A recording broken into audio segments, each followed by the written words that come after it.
Assalamu alaikum. This is M. R. Raju. Welcome back with another new lesson.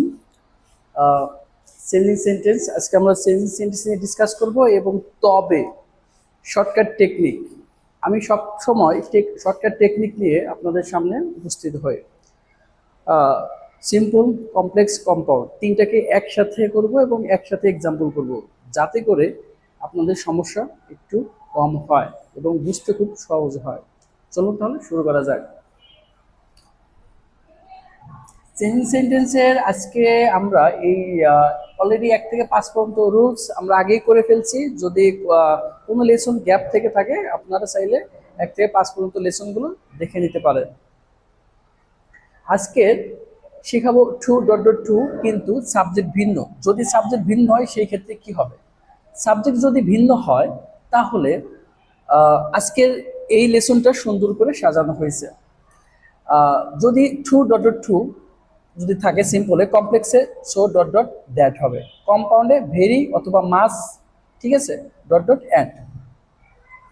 Example, আমার ভিন্ন subject যদি হয় একটু অনেক শিক্ষার্থীরা একটু অন্যমনস্ক হয়ে পড়ে বা বুঝতে পারে না কি থেকে কি লিখবে, সমস্যা পড়ে অধিকাংশ শিক্ষার্থী। তো আমি জাস্ট একটা মিনিট একটু ধৈর্যের সাথে আপনারা এই ভিডিওটি দেখবেন বিষয়টি ক্লিয়ার হয়ে গেছে। The question was too hard for the students to answer properly. প্রশ্নটি এত কঠিন ছিল যে ছাত্রছাত্রীরা সঠিকভাবে এটার উত্তর দিতে পারেনি। খুবই সিম্পল একটা সেন্টেন্স। তো এখানে আমার দেখতে হবে এটা কি আছে, ভার্ব কি আছে এটাকে দেখতে হবে। এটা পাস্ট ফর্ম আছে। আচ্ছা, এটা পাস্ট ফর্ম, এটা মনে রাখবেন। এখানে টু আছে, এখানে টু আছে।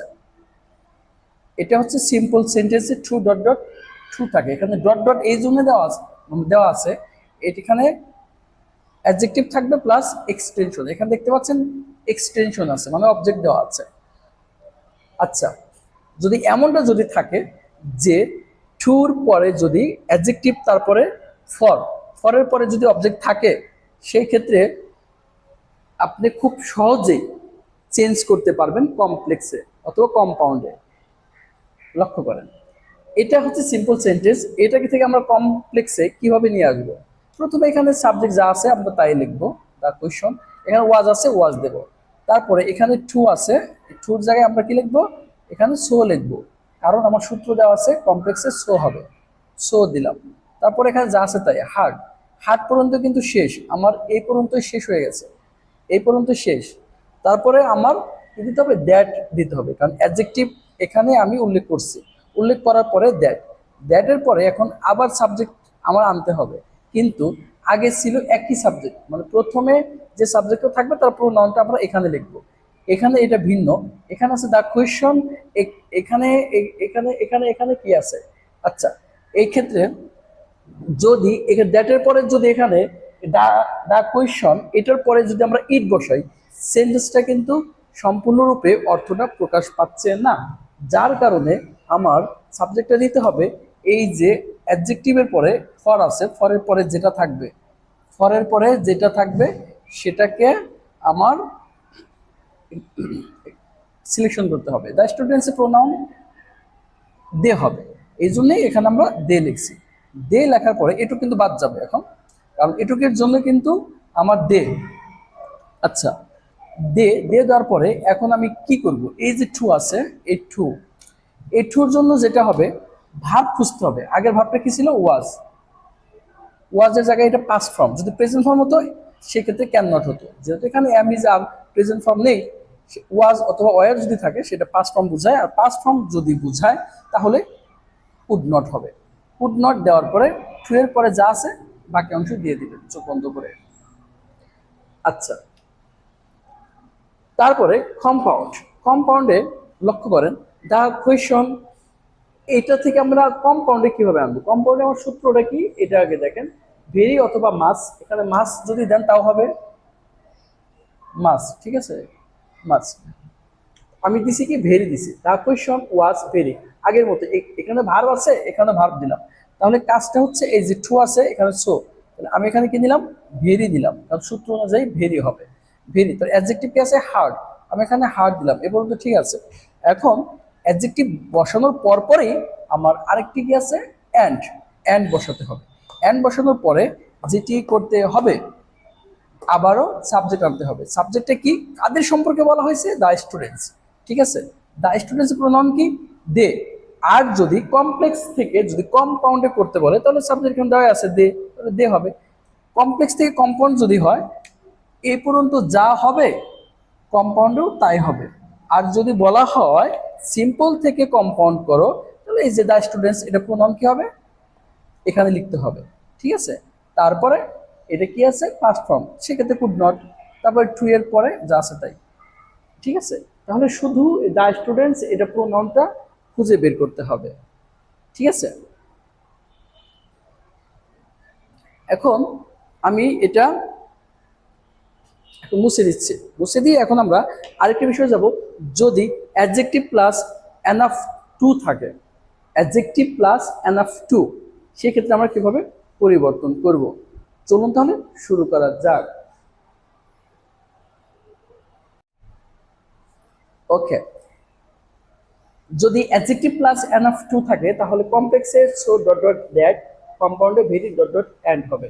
Example, the man is big enough to touch the ceiling fan. যদি এরকম ভাবে, আগে এখানে টু ছিল, ইজ বিগ এনাফ টু, আচ্ছা, তাহলে এখানে এই ভার্বের পরে কি ছিল, টু ছিল, কিন্তু এটা সম্পূর্ণ ভিন্ন। লোকটি পর্যাপ্ত বড়, পর্যাপ্ত বড়, মানে পর্যাপ্ত বড়, তারপরে কিন্তু সিলিং ফ্যানটা সে টাচ করতে পারে না, কারণ এই এই এই যে টু আছে এটা পরে সবসময় নেগেটিভ অর্থ প্রকাশ করে। আচ্ছা, তাহলে আমরা যেটা শিখতেছি সেটা হচ্ছে দা ম্যান। এখন কমপ্লেক্সে কি হবে, সাবজেক্ট আছে, সাবজেক্ট আমরা দিলাম, সাবজেক্ট দেওয়ার পর এখানে ভার্ব আছে, ভার্ব দিতে হবে। তারপরে এখানে লক্ষ্য করেন আমার সূত্রটা কি, adjective plus enough to, adjective big. Adjective কাকে বলে, দোষ গুণ অবস্থার সংখ্যা যদি থাকে সেই ক্ষেত্রে সেগুলো অ্যাডজেক্টিভ। এখানে বিগ, বিগ মানে বড়। ঠিক আছে, তো এই ক্ষেত্রে আকার বোঝানো হয়েছে, ছোট বড় আকার। এরকম ভাবে যদি বোঝানো হয় সেগুলো অ্যাডজেক্টিভের ভিতরে পড়ে। এই অ্যাডজেক্টিভ প্লাস এনাফ টু যদি থাকে সেই ক্ষেত্রে কি হবে, সো হবে, সো ডট ডট দ্যাট হবে। এই দুটো মাঝখানে অ্যাডজেক্টিভ বিগ হবে। ঠিক আছে, the man is, the man is so big, তারপরে কি হবে, এটু বাদ যাবে, এনাফ টু এটু বাদ যাবে। সো বিগ দেওয়ার পরে এই এনাফ টুটা বাদ যাবে, বাদ যাওয়ার পরে দ্যাট, দ্যাট বসানোর পরে সাবজেক্ট কি হবে, দ্য ম্যান, এটা প্রোনাউন কি হবে, হি, এটা কারণ এটা ছেলে। ঠিক আছে, এটা ছেলে হওয়ার কারণে, দ্য ম্যান ছেলে হওয়ার কারণে এখানে হি হবে। তারপরে এটা কি, ভার্বটা কি আছে, প্রেজেন্ট ফর্ম আছে। এটা প্রেজেন্ট ফর্ম হলে, আমি আগেই বলছিলাম, প্রেজেন্ট ফর্ম হলে ক্যান বা ক্যান নট, তারপর বাকি যা আছে সব ঠিক থাকবে। এখন যদি বলা হয় সিম্পল থেকে কম্পাউন্ড করো, সাবজেক্ট যা আছে তাই লিখবো, ইজ আছে ইজ দেব।